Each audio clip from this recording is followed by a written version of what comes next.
Oh my God, my wish came true. That was fast. Oh my God. She's laughing. Hi. What's your name? Heather. Oh my God, your name is Heather. That's definitely a real name. Wow. You're not gonna believe this. Come guys, come in. Please come in. You're not gonna believe what's happening. I just made a wish to do a one-man show this year. And I guess it's happening. I'm sorry, I don't think the cake will be enough for all of you. We can always share it. Sharing is caring, right? What's that?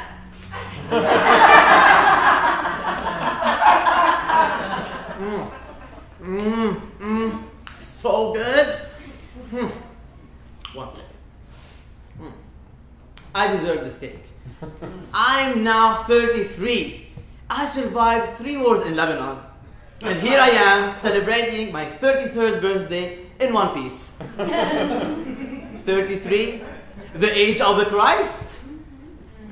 Well, the Christ died on that age. No, I don't want to die. Please, I want to do a one-man show. Yeah, I want to do a one-man show because of social media. Yeah, social media. Because every time I go on one of those platforms at 2 a.m., I see one of my childhood friends. Now they have a kid, a new car, a new house, a better job, bank account. Don't get me wrong, I do have an account on Hulu, the free one. So I had to do something. If I meet my childhood friends and they ask me, "Hello, Shar, kifak, how are you? What's happening in your life?" I'll be, "Oh, my life? Well, I'm doing a one-man show." Baby. Of course I have a baby. The show is my baby. I even sold my car because I wanted to study characters in the bus. You know, sometimes you have to sacrifice for your babies, you know that. Well, I guess now I have real audience, so I better do the one-man show. Let's start. Yes. Okay, where to start? No. Oh, yeah, no. It's hard to talk about yourself. You know what? Let's start. How did I end up being here on Earth? Once upon a time, in 1929, my grandfather, Joseph Marina, was born. I'm joking. Come on, guys. Let's skip to September 19th, 1979. On that date, my mother was in the hospital. She just delivered my sister Maya, the second girl in the family. Second girl in the family! Oh my God, the problem! We need a boy! We need a boy! So my mother was under stress when she saw in her dream St. Charles Borromeo, a Catholic saint, who promised her that her next baby will be a boy with a peanut. Amen.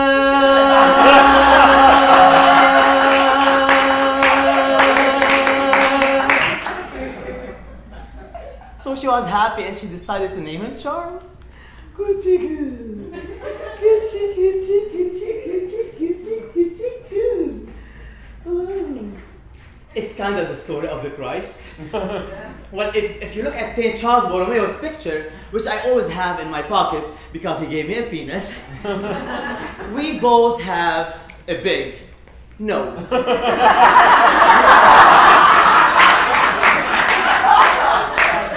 True. Yeah. June 4th, 1982, a beautiful Friday afternoon. where Syria, Palestine, and Israel were fighting in Lebanon, as usual. My mother went to the bathroom to pee, and that's when her water broke. And I decided to make an entrance, or an exit in this case. Well, my motto was always think out of the box. Here I am, making a non-traditional landing on Earth. Well, on a normal day, being born earlier, it's not a big deal. But when you have war, it's an issue. Both my mother and the soldiers were advancing at the front. And to make it worse, my father was stuck in Beirut. So our only hope was our neighbor, Kafa. Kafa was a midwife for animals. She delivered all the cows in my village, including me. Yeah. I don't know until now why no one moved my mother from the bathroom to the bedroom to deliver me. Well, I guess life is shitty, so you may as well be born in the bathroom, right? As soon as I was born, I changed the life of my entire family. I was born, the war started, we lost our house, my uncle died, or killed, exactly. My father lost all his money. Well, I did not specify what kind of change I brought to the family, but I did bring a change, which is awesome. So after we lost our house, we had to escape to my grandpa's house, where we were hiding in the basement. The first thing my mother did when we arrived, she's like, she took a picture of me naked. Because she wanted to send it as a postcard to the whole family to showcase my penis. Like, hey, I have a boy, yeah! Well, in the picture, my penis was it looked like a mole more than a penis. But it gets bigger, believe me.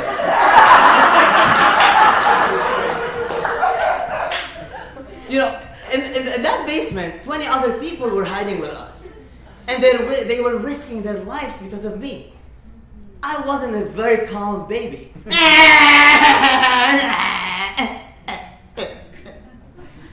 I wouldn't stop crying until I was taken outside. So each one of those 20 people, they were doing a rotation to escort me out, risking their lives, because snipers were outside, killing everything that moved. I'm taking Charles out.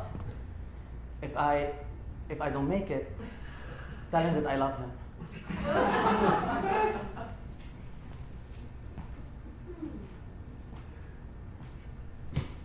After 20 days, my father managed to send us a taxi to take us from the village to the city, Beirut. And here we are now in Beirut, 9 people at the same house. Well, apartment, 2 bedrooms, 1 bathroom for 9 people, yeah. My father, my mother, my 2 sisters, me, my uncle, aunt, grandpa, and grandma, because they lost their house too. I told you I brought luck to the entire family. I did say that. My father. The war turned my lovely dad into a calculator. After we lost all our money, he would calculate everything so we can survive. Boy, turn out the light. Boy, turn out the water. Boy, shut off the fridge. My mother is a fantastic mom, and like all Catholic mothers, she's always right. She's always right, even when she is right. My grandpa, he still thinks he's a womanizer even without teeth.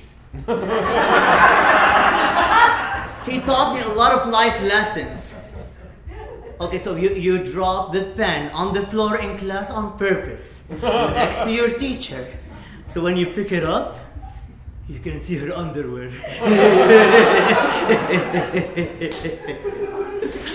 Also, he showed me how to undo a woman's bra using my grandma's.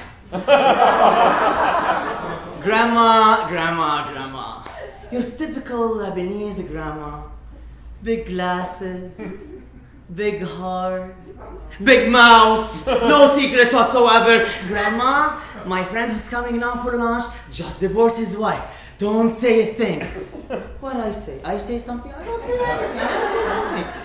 Well, she always says something. And the wrong thing. My aunt, she's a great person, artsy, made me love music, scared the shit out of me. She's a bad driver. You don't want to be with her in the same car. No, she drives so fast. 5 miles an hour. Yeah. My sister Gladys, how can I say this? A party pooper. That's it.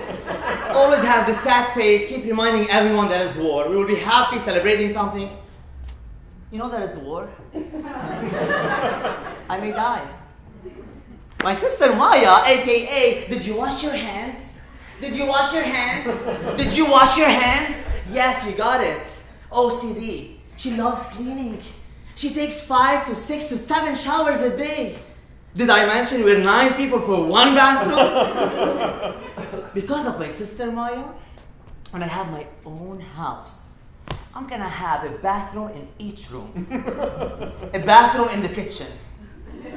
A bathroom in the living room. Yeah. And a bathroom inside of the bathroom. Well, living in a small house with a big family, you have no other options but loving them. It's not like you have a fight with your dad and you go to your own private room and you shut the door. No. I would have a fight with my dad. I'll be like, fuck you, Dad. I hate you. I fucking hate you, Dad.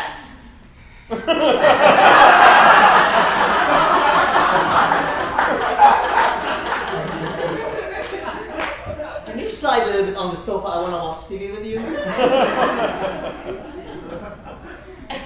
Also, living with 5 women in the same house is great, fantastic, because you have affection all the time. But it's not easy. Every time I would turn my head in that house, I would bump into one of each of these women's boob. Like when I was younger, I thought the word boob comes from the sound effect of the hit. Boob. Boob.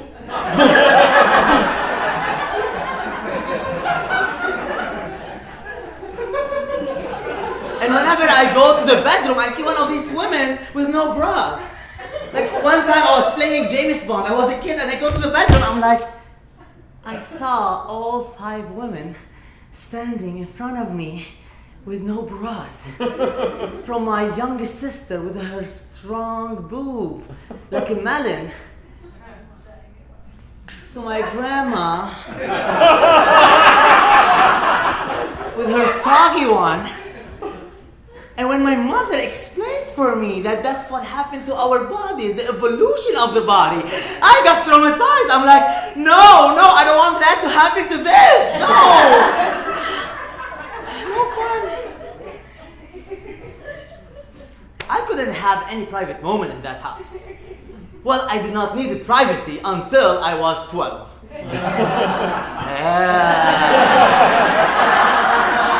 Dirty boy. He's like, I know.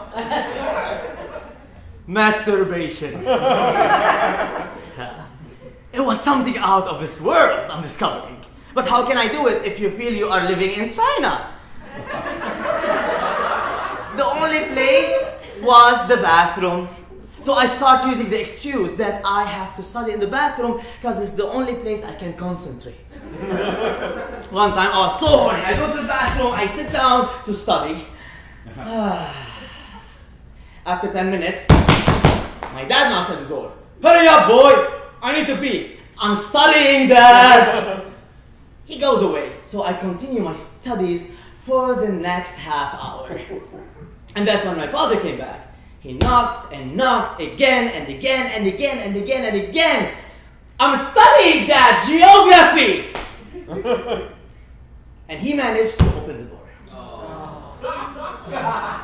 I was so horny that I barely locked the door. He looked at me.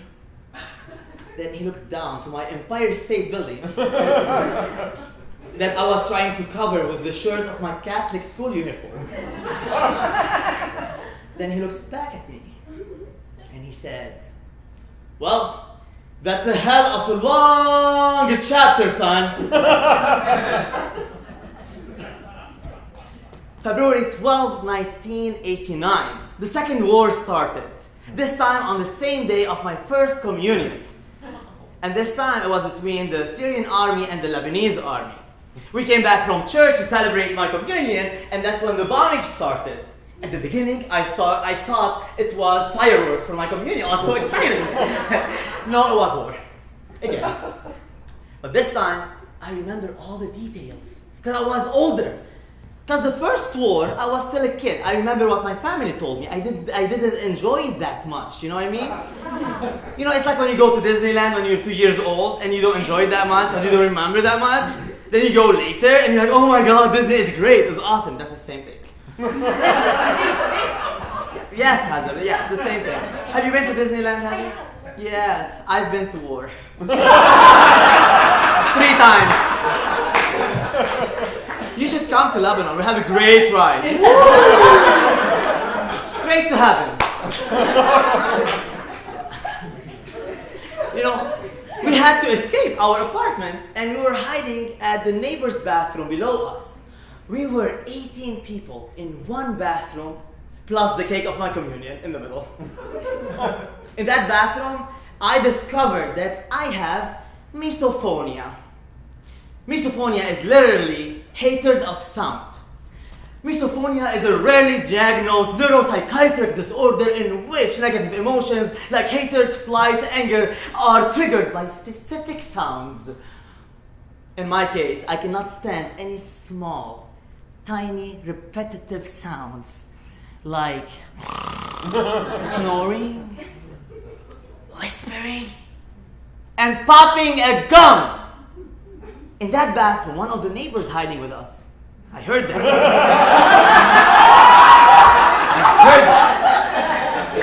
I'm gonna go this way right now. In that bathroom, one of those neighbors had this small, tiny chewing gum that she was popping it 365 times a minute. And every time she would pop that gum, my head would go crazy. I didn't mind. Outside, there is people dying, bombing everywhere. I don't care, but that fucking chewing gum. Thank God at night we escaped to another city. We left my grandpa because he was sick with my dad and uncle. After a month, we came back after the ceasefire. I did not recognize my dad. In 1 month, my father's hair had turned totally white. Thank God my family was okay, but we had damage in the building, so we had to fix it. We didn't have electricity or water, so my dad, the calculator, was happier. No bills to pay. La, la, la, la. So we used a lot of candles. If you go to our house, you think you're in the Phantom of the Opera. Every time I see now a candle, I cannot help but thinking about the war and the shelter. Even when I see yard sales, it reminds me of my neighborhood in Lebanon during the war. Everybody has their belongings outside after a bombing. Here you call it yard sale, we call it war in Lebanon. Yeah. Yeah, it's funny.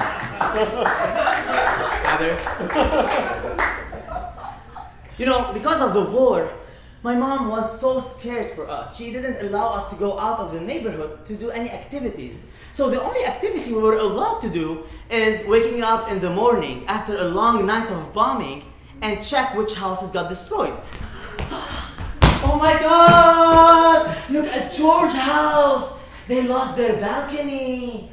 God, I hated that balcony. It was so big. Oh, look at the Daniel's house. It got destroyed. Well, it looks better now. It have different dimension to it. Then we go check who lost a hand, a leg, an eye. It was fun. Seeing the death around me gave me the idea that I wanted to be a priest and a florist at the same time. If a priest, I'll make money from funerals, and the war is a great market for it. And people will come to my flower shop to buy flowers for the wake. Hey, I am making money. I wanted to make money to make my dad proud of me. Then later, I wanted to be a gynecologist. Foreigners. I cannot even pronounce it. Gynecologist. Because my aunt didn't have babies and she couldn't have babies, so I wanted to help her. And at the same time, I wanted to see vaginas all day. And at night, I will forgive myself because I'm a priest. Then later, I wanted to be an astronaut, a lawyer, a thief, a politician. Well, the last two are the same thing. In fact, I just wanted to be an actor. I wanted to live in my imagination because it was safe. Imagination and acting were the only activities for me where I can be me without worrying about anything else. The first the character that I played, it was in school, where I played a character called Chucho from a Mexican telenovela called 2098. Buenos días, señora Raquel. ¿Qué te gustaría comer? Yes. My teacher obviously knew that I'm coming to California later in my life, so she was preparing me. Here you go. Go to California, USA. You're ready. You're ready. You don't need English, just Spanish.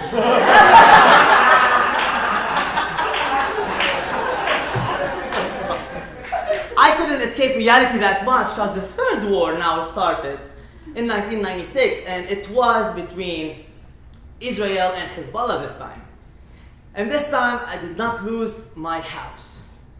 I lost my virginity.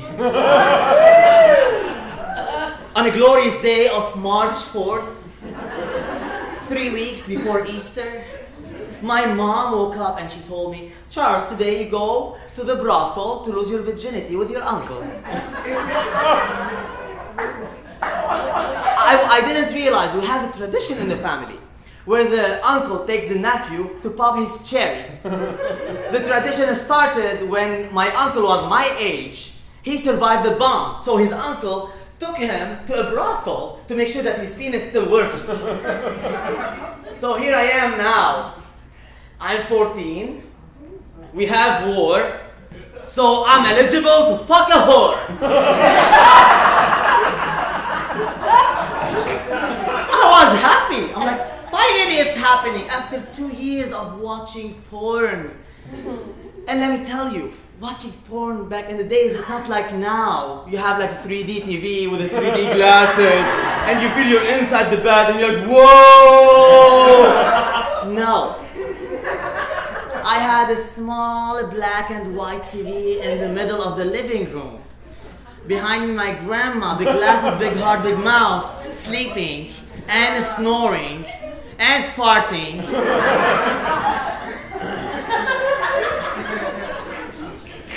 In one hand, I'm fixing the antenna of the TV, and in the other hand, I'm fixing my antenna. I'm like, whoa, what, how? Left, right, I got confused.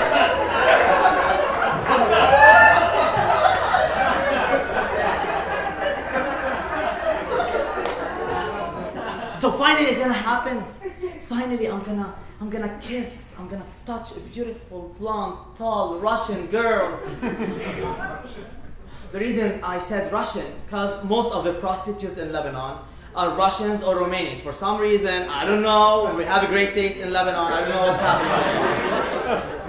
Well, none of this happened because my uncle took me to the cheapest, shadiest motherfucker place.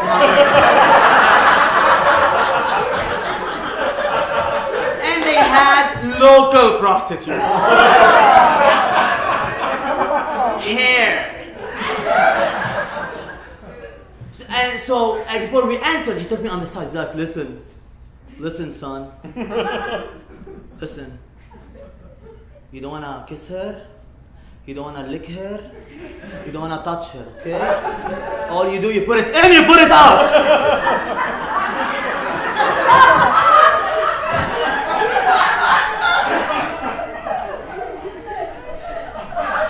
Okay?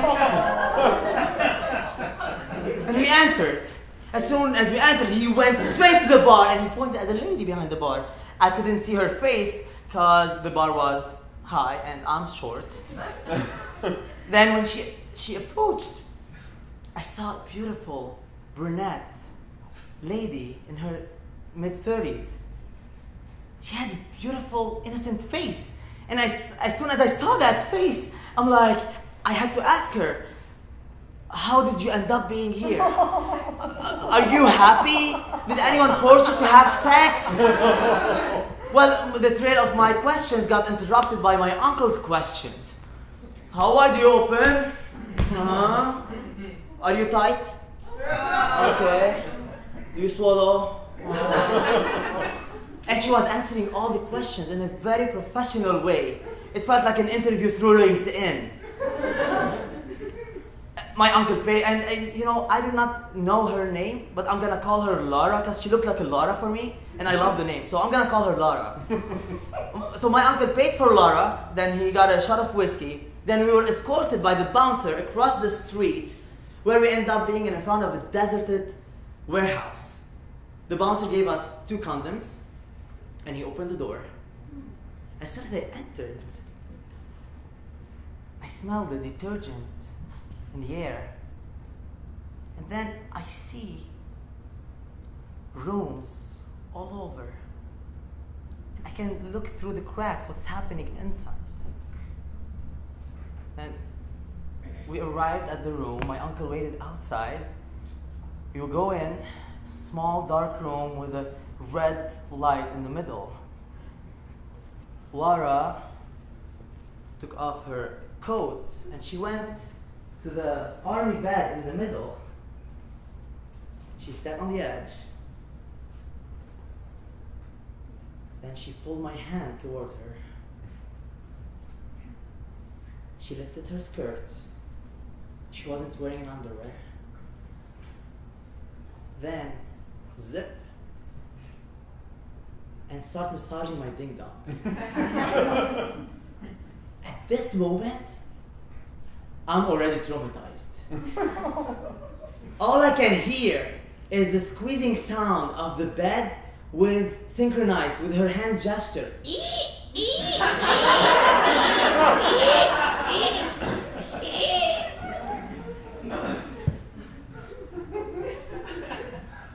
It took me 5 minutes till my generator start working.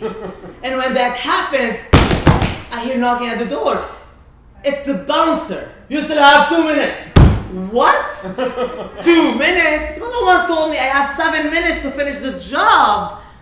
Any porn movie you see is minimum 2 hours. 7 minutes? My uncle, my hero, he jumped in, he sacrificed 5 minutes of his time. So now I have 7 minutes again.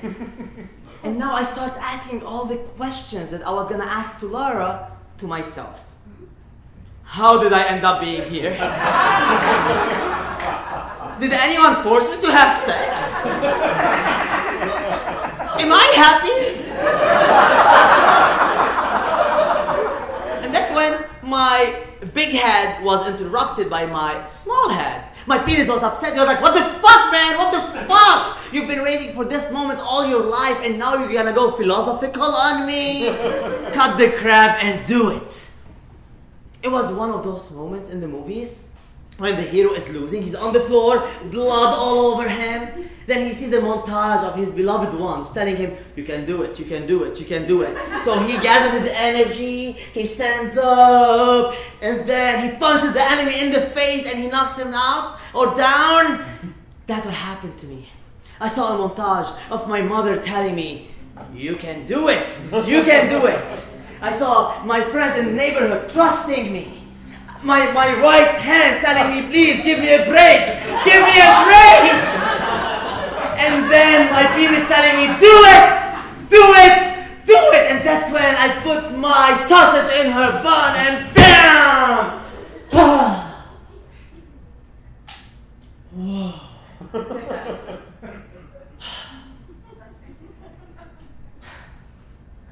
Wow. Yeah. On the way back home, my uncle was like, don't worry, son. With time, you'll be better. Well, he was right. I got way much better with time. But I still have one problem. I cannot function more than 7 minutes now. That's it. I tried everything, but nothing happened. We go home, he gave me a shot of whiskey, go to bed, and I slept. Woke up in the morning with a huge headache, and I'm hearing mumbling in the kitchen. Like, what's happening? I go to the kitchen to see what's happening. I see the whole family sitting there looking at me. So I looked at them. It was like a Mexican standoff. Then my grandma started applauding. Followed by the rest of the family. They're like, yes! Yes! Yes! It felt like a graduation. I graduated from Virginity University. My mom was so happy. She made baklava and she started sending them to everyone in the neighborhood. Actually, her main idea, she wanted to take a picture of my penis, but this time it'd be like, oh, that's bad, that's awkward, And I thought, now the adventure is over. Now we're gonna go back to the normal life where there's war, no electricity, no water. No! I did not realize that now I broke one of God's commandments. Adultery. So now either I go to hell or I need to go and confess. If you think about it, confessing is easy. Forgive me, Father, if I have sinned, yada, yada, yada, yada. He will give you 8.5 Our Father and then maybe 4 Hail Marys and you're done. You're good with Jesus Christ, Not the case of Father Eli. No. Father Eli gives the Catholic guilt a third dimension. He is Rosie O'Donnell on her period. He is Shirley MacLaine in Steel Magnolia. Forgive me, Father, for I have sinned. Charlie, how are you? How's your family? How's your mother, dad, sister, and aunt, and uncle, and grandpa, and grandma? Well, they're good. They're happy, very happy. Actually, my mother, she gave me this baklava to give it to you. Bribing the priest is a sin too. Shit, he knew what I'm doing. Fuck. Why your family is happy? And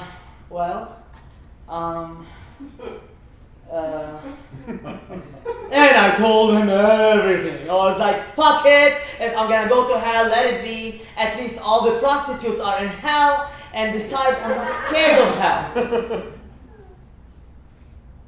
Silence. Awkward silence. Then more silence. Then he said, was the prostitute Russian or Romanian? What? Did you hear what I said? Did you hear what I said? Aren't you gonna give me 200 Hail Marys, 1,000 Our Father or something? No, you don't need to. You're already going to hell. Because what you did, it will never be forgiven. And from now on, every time you have sex, you're gonna see my face. Yeah. So now, I cannot function more than 7 minutes. And when I'm done, I see Father Eli's face. It's a curse.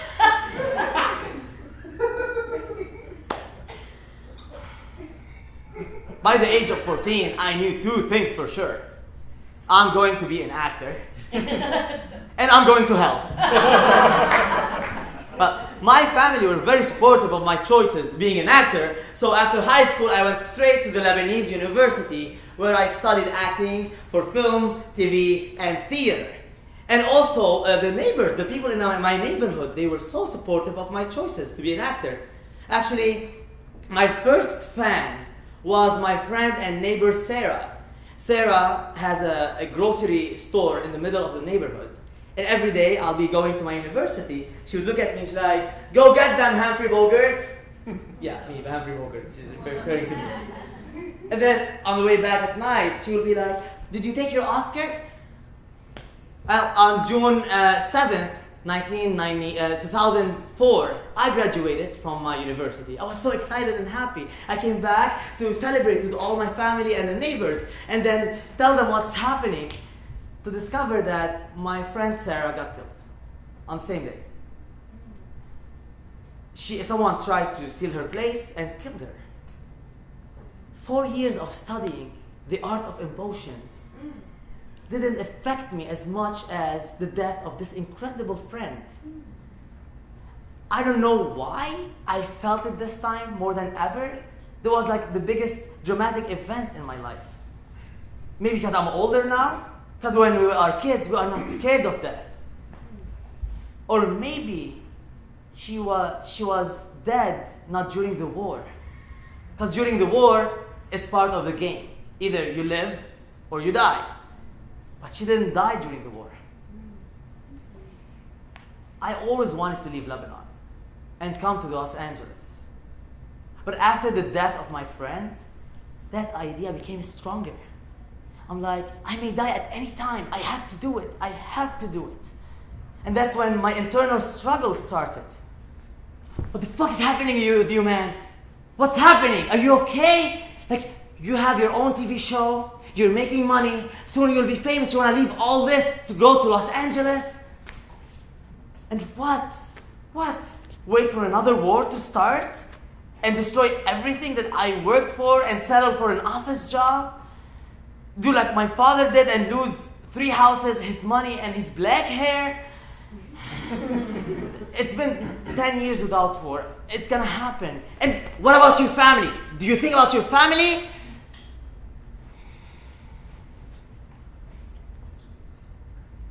Well, my family. We are the sons and daughters of life. We don't belong to them. And with this spirit, I came to Los Angeles on June 29th, 2006. We were on hiatus in the program in Lebanon. And as soon as I arrived, the war started. And this time, I lost my entire country. I couldn't go back. I got stuck here. And I was here. I thought it's gonna be harder for me to live in a new city, especially like Los Angeles. But it wasn't. Yeah, living 3 wars, I was ready. No electricity, no water, no food. I was ready for Los Angeles, for everything. Except of the traffic on the 405 freeway. You know, as soon as I moved to LA, I felt in love with the city. I felt like, like a stray cat that now he lives in a house. And there's electricity and water 24 hours. Yeah. 5 years ago, the electricity went off for 15 minutes during the day in Studio City. So my friend called me. She's like, Charles, are you okay? Are you okay? The electricity went off for 15 minutes. Are you okay? I was like, no, the question is, are you okay?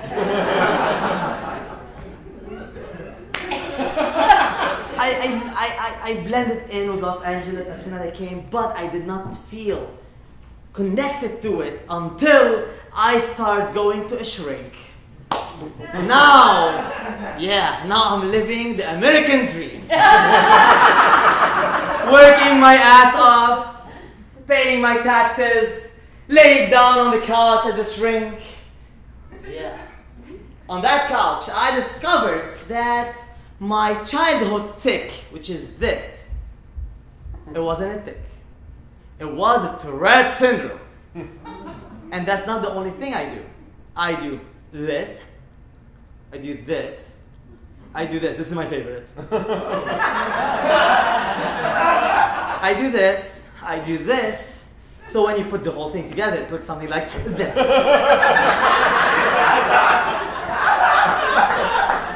Strobo light.